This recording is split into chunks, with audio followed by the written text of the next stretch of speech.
hemşirelik bölümüne geldi. Karşı gelmeler oldu. Hatta en son yaklaşık bundan sizi öldürmeye gelen siz dediniz. Yoksa düşün yani. Birbirine ikna etmiyor ise Hristiyanlaştıktan sonra da Roma'nın geneli Hristiyan tasavvurunda nasıl algılanıyor? Burada göklerin egemenliği olduğu için düğün şöleni hazırlayan bir krala benzerler Matta'da. Bismillahirrahmanirrahim. وَقَالَ لَهُمْ خَزَنَتُهَا سَلَامٌ عَلَيْكُمْ طِبْتُمْ فَادْخُلُوهَا خَالِدِينَ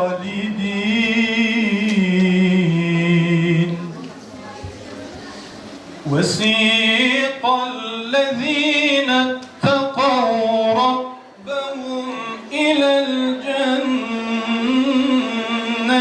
زُمَرًا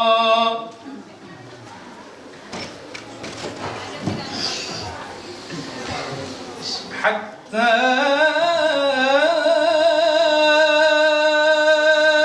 إِذَا جَاءُوهَا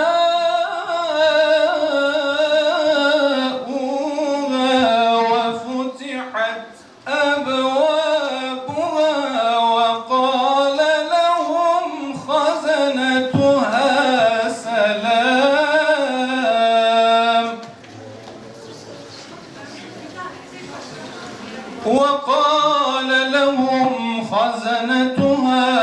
سَلَامٌ عَلَيْكُمْ طِبْتُمْ فَادْخُلُوهَا خَالِدِينَ.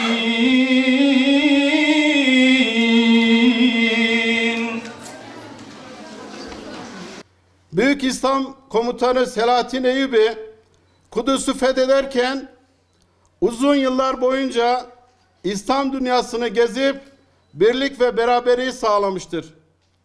Bugün de İslam birliğini sağlayacak bir Selahattin Eyyubi'ye ihtiyaç vardır.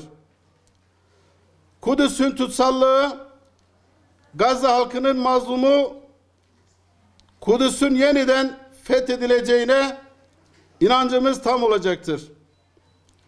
Bundan hareketle Kudüs davasının ilmi bir zeminde ele alınmasını, toplumun bilinçlenmesini, aynı zamanda ilim erbabının, ilim talebelerinin bu konuda bilgi ve birikimlerini tazelemeye ihtiyaç olduğunu biliyoruz. Bunun için de bu alanda akademi çalışmalarıyla ön plana çıkan ilim insanlarımızı bir araya getirip panel yapmak istedik. Şimdi üniversitemiz rektörü Sayın Profesör Doktor Mehmet Karakoç Beyefendi'ye sahneye arz ediyorum. Buradaki salondaki ve salondaki olmayan herkes doğal birer liderdir.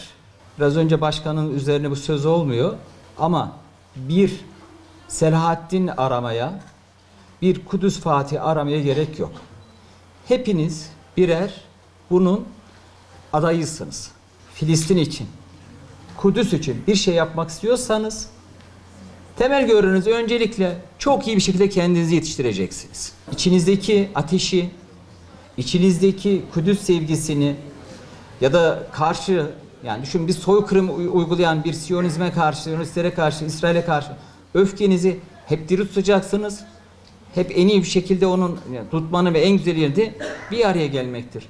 Yoksa burada çok şeyler söylenir. Şimdi Kudüs'ün dünü, bugünü ve yarın adlı panelimize geçeceğiz. İlk öncelikle panelimize moderatörlük yapacak Sayın Doktor Öğretim Üyesi Rıfat Ablay hocamızı sahneye davet ediyorum.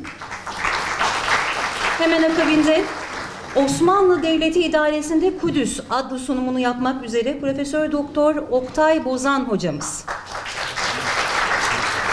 1917'den 2023'e Filistin'de işgal ve Filistinlilerin direnişi Sayın Doktor İhsan Hammat Beyefendi.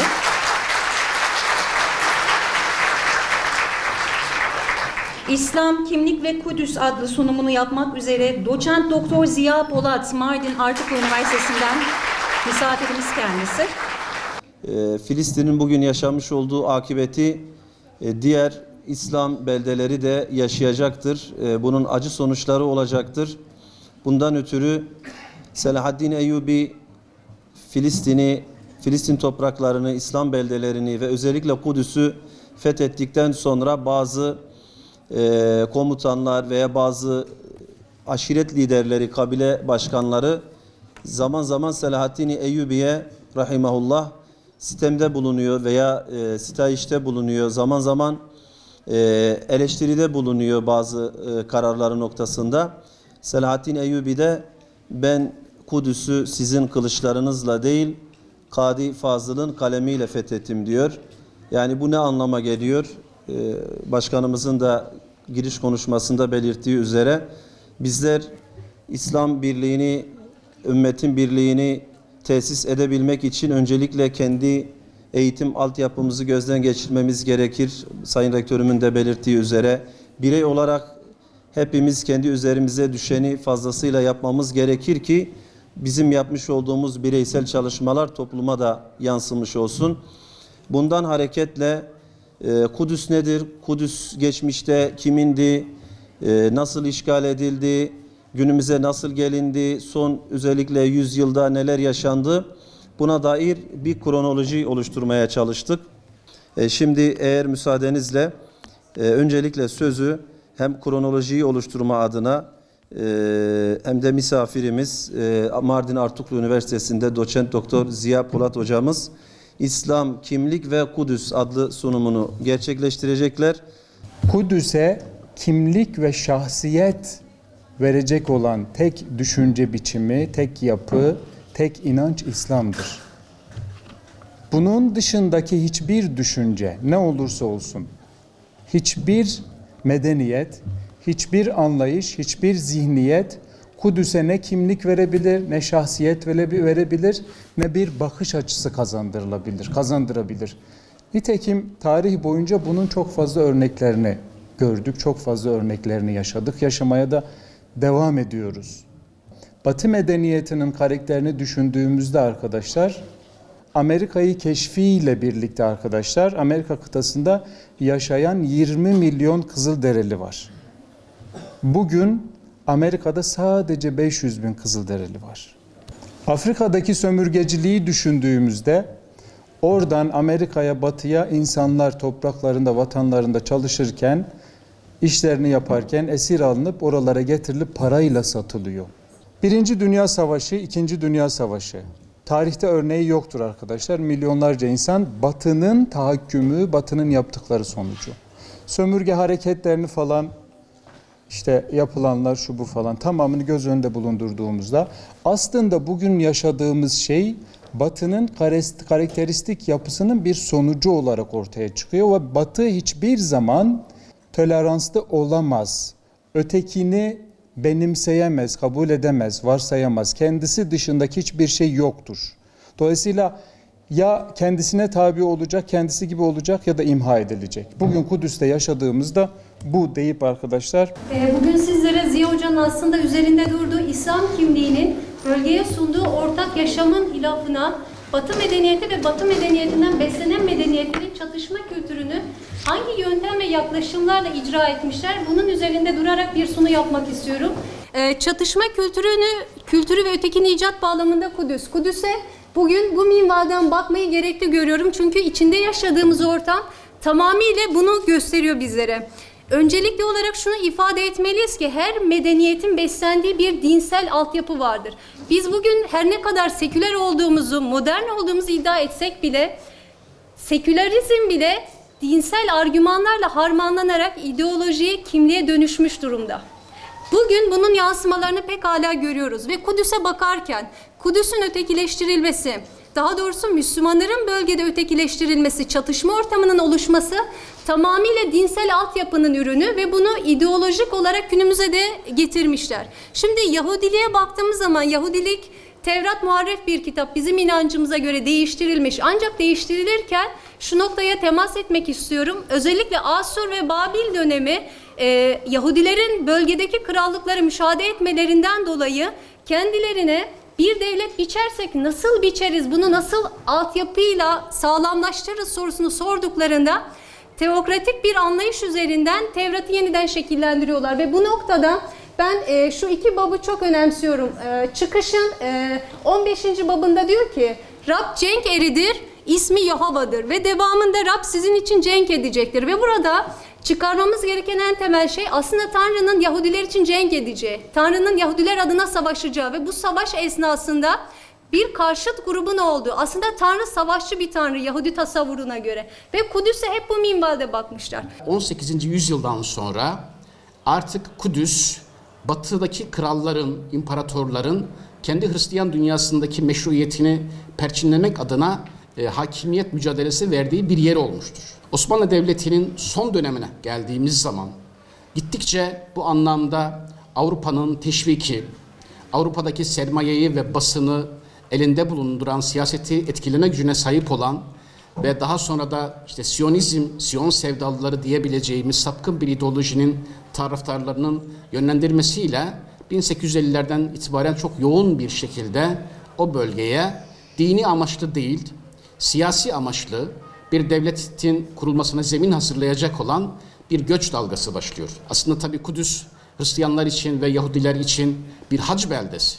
Müslümanlar için Mekke, Medine ne anlam ifade ediyorsa o dönemde Diyarbakır'daki Yahudi de, Macaristan'daki Yahudi de hacı olmak için buraya gidiyordu. Dini amaçla gidenler vardı. Fakat 1850'lerden itibaren bu ziyaretler tamamen orayı bir yurt tutma arzusuna dönüşmüştür. Enteresandır, bugün İsrail'i kollayan devletler 1870'li yıllarda Yahudilere ölüm sloganı atıyordu. Yahudilere ciddi anlamda baskı uyguluyordu. O dönemde Yahudilerin baktığımız zaman nüfusunun %80'inde Avrupa'daydı. Osmanlı'da yaşamıyordu. Büyük bir kısmı Rusya'da, önemli bir kısmı Lehistan'da ve Almanya'da ve Fransa'da yaşıyordu. Avrupa'da yaşanan bir takım olaylar, Dreyfus davası gibi olaylar, Rusya'da 2. Alexander'ın ölümüyle alakalı Yahudilerin itham edilmesi sürecinde Yahudilere yönelik bir dizi ötekileştirme, sürgün, baskı gerçekleştirmiş ve bu dönemde Avrupalılar kendi elindeki gözden çıkarmak istediği Yahudilere Osmanlı yolunu göstermişlerdir. Osmanlı ülkesindeki Filistin'i yurt tutmaları için ciddi teşvikler yapılmış. أشكر هذه الدعوة الكريمة من الإخوة المنظمين لهذه المحاضرة وأسأل الله أن يجعل كل من تكلم أن يكون كلامه جهادا في سبيل الله وجهادا من أجل تحرير بيت المقدس وفلسطين إن شاء الله تعالى. هل فلسطين هي المرة الأولى التي تقع في أيدي الاحتلال أو في أيدي المحتلين؟ هل فلسطين هي المرة الأولى التي ترى فيها القتل وترى فيها الهدم وترى فيها التشريد؟ هل الاحتلال جديد على فلسطين؟ هذا هو السؤال الذي يجب أن نجيب عنه. تفضل. Filistin ilk defa mı ihtilal ediliyor? Filistinliler ilk defa mı öldürülüyor? Biz bu sorular üzerinde duralım. Önce bu soruyu soralım katılımcılara, izleyicilere. وكيف تحررت فلسطين؟ وكيف عادت فلسطين إلى حضن المسلمين مرة أخرى؟ Evet, Filistin nasıl ihtilal edildi? İkinci defa tekrar Müslümanların hüznüne yeniden nasıl sebebiyet verdi? Onu konuşalım. فلسطين على مدار التاريخ حينما يكون المسلمون ضعفاء تكون فلسطين في أيدي أعدائهم وهذه سنة من سنن الله سبحانه وتعالى. حينما تكون فلسطين بأيدي أعدائهم هذا يدل على أن المسلمين ضعفاء. Evet, az önce ifade ettiğim şeyi hocamız söylüyor. Filistin ne zaman kuvvetli olmuşsa Müslümanlar da kuvvetli olmuştur. Bu Allah'ın bir adeta bir sünnetullahıdır. Ne zaman da zayıflamışsa Müslümanlar da orada zayıf duruma düşmüştür. Bu kaçınılmazdır diyor hocamız.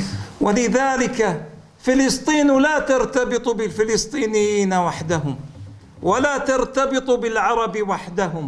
فلسطين ترتبط بكل المسلمين. Filistin sadece Filistinlilerle, Filistin'den ibaret değildir, Filistinlilerden ibaret değildir. Filistin aynı zamanda İslam ümmetidir, Arap alemidir.